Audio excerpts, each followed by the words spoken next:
ನಾಗರ ಹಾವು 1972ನಲ್ಲಿ ರಿಲೀಸ್ ಆದ ಈ ಮೂವಿ ಕನ್ನಡ ಸಿನಿಮಾಯಲ್ಲಿ ಐಕಾನಿಕ್ ಕಲ್ಟ್ ಕ್ಲಾಸಿಕ್ ಆಗಿತ್ತು.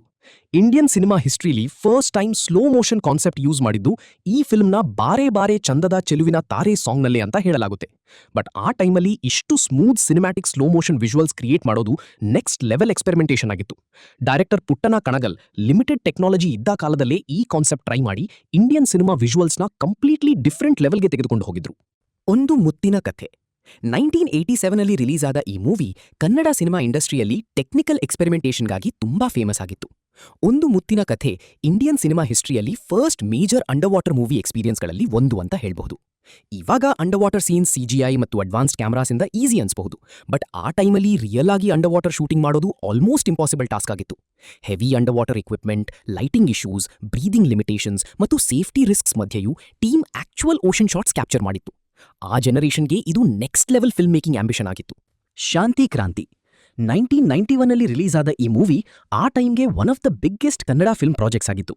ಶಾಂತಿ ಕ್ರಾಂತಿ ಇಂಡಿಯನ್ ಸಿನಿಮಾಲ್ಲಿ ಅರ್ಲಿಯೆಸ್ಟ್ ಪ್ಯಾನ್ ಇಂಡಿಯಾ ಸ್ಟೈಲ್ ರಿಲೀಸಸ್ಗಳಲ್ಲಿ ಒಂದು ಅಂತ ಹೇಳ್ಬಹುದು. ಪ್ಯಾನ್ ಇಂಡಿಯಾ ಅನ್ನೋ ವರ್ಡ್ ಇವಾಗ ಟ್ರೆಂಡ್ ಆಗಿರಬಹುದು, ಬಟ್ ಕನ್ನಡ ಇಂಡಸ್ಟ್ರಿ ಇದನ್ನ ಡೆಕೇಡ್ಸ್ ಮುಂಚೆ ಟ್ರೈ ಮಾಡಿತ್ತು. ಈ ಮೂವಿ ಒಂದೇ ಸಲ ಕನ್ನಡ, ತೆಲುಗು ಮತ್ತು ಹಿಂದಿ ಲ್ಯಾಂಗ್ವೇಜಸ್ ಅಲ್ಲಿ ರಿಲೀಸ್ ಆಯಿತು. ಆ ಟೈಮ್ಗೆ nation wide release strategy, huge budget ಮತ್ತು ಮಲ್ಟಿ ಲ್ಯಾಂಗ್ವೇಜ್ ಪ್ರೊಡಕ್ಷನ್ ತುಂಬಾ ರೇರ್ ಆಗಿತ್ತು. ಇವಾಗ ಕಾಮನ್ ಆಗಿರುವ ಪ್ಯಾನ್ ಇಂಡಿಯಾ ಕಲ್ಚರ್ಗೆ ಈ movie one of the early foundations ಅಂತ ಹೇಳಬಹುದು.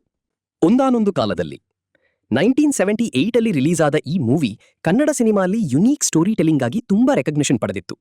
ಒಂದಾನೊಂದು ಕಾಲದಲ್ಲಿ ಕನ್ನಡ ಇಂಡಸ್ಟ್ರಿಯಿಂದ ಆಸ್ಕರ್ಸ್ ಕನ್ಸಿಡರೇಷನ್ಗೆ ಹೋಗಿದ್ದ ಅರ್ಲಿಯೆಸ್ಟ್ ಫಿಲ್ಮ್ಸ್ಗಳಲ್ಲಿ ಒಂದು ಅಂತ ಹೇಳಲಾಗ್ತದೆ. ಇವಾಗ ಆಸ್ಕರ್ ಎಂಟ್ರಿ ಅಂದ್ರೆ ಸೋಷಿಯಲ್ ಮೀಡಿಯಾ ಹೈಪ್ ಫುಲ್ ಇರುತ್ತೆ, ಬಟ್ ಆ ಟೈಮಲ್ಲಿ ಈ ಲೆವೆಲ್ ಇಂಟರ್ನ್ಯಾಷನಲ್ ರೆಕಗ್ನಿಷನ್ ಸಿಗೋದು ತುಂಬಾ ರೇರ್ ಆಗಿತ್ತು. Director Girish Karnad realistic film making ಮತ್ತು ರಾ ಆಕ್ಷನ್ ಸ್ಟೈಲ್ ಮೂಲಕ ಗ್ಲೋಬಲ್ ಅಟೆನ್ಷನ್ ಅಟ್ರಾಕ್ಟ್ ಮಾಡಿದ್ರು. ಕನ್ನಡ ಸಿನಿಮಾನ ಇಂಟರ್ನ್ಯಾಷನಲ್ ಆಡಿಯನ್ಸ್ ನೋಟಿಸ್ ಮಾಡೋಕೆ ಈ ಮೂವಿ ಇಂಪಾರ್ಟೆಂಟ್ ರೋಲ್ ಪ್ಲೇ ಮಾಡಿತ್ತು. 6-5 = 2 2013ನಲ್ಲಿ ರಿಲೀಸ್ ಆದ ಈ ಮೂವಿ ಕನ್ನಡ ಹಾರರ್ ಜಾನ್ರಾನ ಕಂಪ್ಲೀಟ್ಲಿ ಡಿಫರೆಂಟ್ ಸ್ಟೈಲಲ್ಲಿ ಪ್ರೆಸೆಂಟ್ ಮಾಡಿತ್ತು. 6-5 = 2 ಕನ್ನಡ ಸಿನಿಮಾಲ್ಲಿ ಫಸ್ಟ್ ಫೌಂಡ್ ಫುಟೇಜ್ ಹಾರರ್ ಫಿಲ್ಮ್ಸ್ಗಳಲ್ಲಿ ಒಂದು ಅಂತ ಹೇಳಲಾಗ್ತದೆ. ಇವಾಗ ಯೂಟ್ಯೂಬ್ ಹಾರರ್ ವಿಡಿಯೋಸ್ ನೋಡಿದ್ರೆ ರಿಯಲಾ ಫೇಕಾ ಅಂತ ಕನ್ಫ್ಯೂಷನ್ ಬರುತ್ತೆ, ಬಟ್ ಆ ಸ್ಟೈಲ್ನ ಕನ್ನಡ ಇಂಡಸ್ಟ್ರಿ ಇಯರ್ಸ್ ಹಿಂದೆಲೇ ಎಕ್ಸ್ಪೆರಿಮೆಂಟ್ ಮಾಡಿತ್ತು. ಹ್ಯಾಂಡ್ ಹೆಲ್ಡ್ ಕ್ಯಾಮ್ರಾ ಶಾಟ್ಸ್, ರಾ ವಿಜುವಲ್ಸ್ ಮತ್ತು ರಿಯಲಿಸ್ಟಿಕ್ ಆಕ್ಟಿಂಗ್ ಇಂದ ಮೂವಿ ಆಲ್ಮೋಸ್ಟ್ ರಿಯಲ್ ಇನ್ಸಿಡೆಂಟ್ ತರ ಫೀಲ್ ಕೊಡ್ತು. ಸ್ಮಾಲ್ ಬಜೆಟ್ ಇದ್ರೂ ಕಾನ್ಸೆಪ್ಟ್ ತುಂಬಾ ವೈರಲ್ ಆಗಿ ಕೆಲವರು ಫುಟೇಜ್ ನಿಜ ಇರಬಹುದು ಅಂತ ಬಿಲೀವ್ ಕೂಡ ಮಾಡಿದ್ರು. ಸುಗ್ರೀವ ಈ ಮೂವಿ ಕನ್ನಡ ಸಿನಿಮಾಲ್ಲಿ ಕ್ರೇಜಿಯೆಸ್ಟ್ ಫಿಲ್ಮ್ ಮೇಕಿಂಗ್ ಎಕ್ಸ್ಪೆರಿಮೆಂಟ್ಸ್ಗಳಲ್ಲಿ ಒಂದಾಗಿತ್ತು. ಸುಗ್ರೀವ ಎಂಟೈರ್ ಮೂವಿನ ಜಸ್ಟ್ 18 ಅವರ್ಸ್ ಅಲ್ಲಿ ಶೂಟ್ ಮಾಡಲಾಗಿದೆ ಅನ್ನೋದು ಬಿಗ್ಗೆಸ್ಟ್ ಹೈಲೈಟ್. ನಾರ್ಮಲಿ ಒಂದು ಮೂವಿ ಕಂಪ್ಲೀಟ್ ಆಗೋಕೆ ಮಂತ್ಸ್, ಇಯರ್ಸ್ ಬೇಕಾಗ್ತವೆ, ಬಟ್ ಈ ಫಿಲ್ಮ್ 10 ಡೈರೆಕ್ಟರ್ಸ್ ಮತ್ತು ಮಲ್ಟಿಪಲ್ ಕ್ಯಾಮರಾ ಯೂನಿಟ್ಸ್ ಯೂಸ್ ಮಾಡಿ ನಾನ್ ಸ್ಟಾಪ್ ಫಿಲ್ಮಿಂಗ್ ಮೂಲಕ ಫಿನಿಶ್ ಮಾಡಲಾಗಿತ್ತು. Team almost day night continuous ಆಗಿ ವರ್ಕ್ ಮಾಡಿತ್ತು. ಈ unique speed film making attempt Limca book discussions ಅಲ್ಲಿ ಕೂಡ ಹೈಲೈಟ್ ಆಗಿತ್ತು.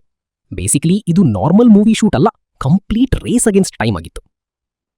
ಓಂ 1995ಅಲ್ಲಿ ರಿಲೀಸ್ ಆದ ಈ ಮೂವಿ ಕನ್ನಡ ಕಲ್ಟ್ ಸಿನಿಮಾನ ಕಂಪ್ಲೀಟ್ಲಿ ರೀಡಿಫೈನ್ ಮಾಡಿತು. Om directed by Upendra and starring Shivaraj Kumar Indian cinema ಹಿಸ್ಟ್ರಿಯಲ್ಲಿ ಬಿಗ್ಗೆಸ್ಟ್ ರೀ-ರಿಲೀಸ್ ರೆಕಾರ್ಡ್ಸ್ನ ಕ್ರಿಯೇಟ್ ಮಾಡಿತು. ತುಂಬಾ ಸಿನಿಮಾಗಳು ಫ್ಯೂ ವೀಕ್ಸ್ ಥಿಯೇಟರ್ ಅಲ್ಲಿ ರನ್ ಆಗಿ ನಂತರ ಫೇಡ್ ಔಟ್ ಆಗ್ಬಿಡ್ತವೆ, ಬಟ್ ಈ ಮೂವಿ 100 ಸಲ ಥಿಯೇಟರ್ಸ್ಗೆ ಕಮ್ಬ್ಯಾಕ್ ಮಾಡಿದೆ. ರಿಪೋರ್ಟ್ಸ್ ಪ್ರಕಾರ 550+ ರೀ-ರಿಲೀಸಸ್ ಆಗಿವೆ ಅಂತ ಹೇಳಲಾಗ್ತದೆ. ಇವತ್ತಿಗೂ fans first day first show ವೈಬಲ್ಲಿ ಸೆಲೆಬ್ರೇಟ್ ಮಾಡ್ತಾರೆ. ಗ್ಯಾಂಗ್ಸ್ಟರ್ ಡ್ರಾಮಾ ಜಾನ್ರಾನ ನೆಕ್ಸ್ಟ್ ಲೆವೆಲ್ಗೆ ತೆಗೆದುಕೊಂಡು ಹೋದ ಐಕಾನಿಕ್ ಕನ್ನಡ ಕ್ಲಾಸಿಕ್ ಇದು.